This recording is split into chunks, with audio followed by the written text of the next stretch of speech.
കഠിനംകുളത്ത് വീട്ടിൽ കയറി പൂജാരിയുടെ ഭാര്യയെ കഴുത്തറുത്ത് കൊന്ന കേസിൽ വെളിപ്പെടുത്തലുമായി പൂജാരി തന്നെ എത്തിയിരിക്കുകയാണ്. ഭാര്യയെ കൊല്ലുമെന്ന് നേരത്തെ തന്നെ ഒരാൾ ഭീഷണി മുഴക്കിയിട്ടുണ്ടെന്നാണ് ഭർത്താവ് മൊഴി നൽകിയത്.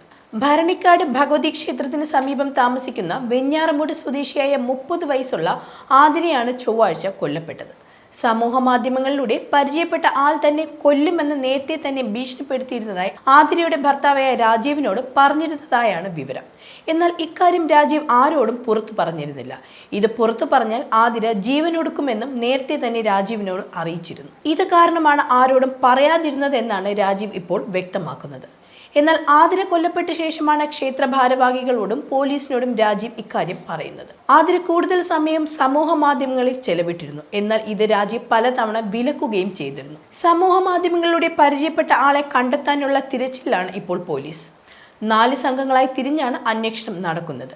ആതിരയുടെ ഭർത്താവായ രാജീവ് 24 വർഷമായി ഭരണിക്കാവ് ഭഗവതി ക്ഷേത്രത്തിലെ പൂജാരിയാണ്.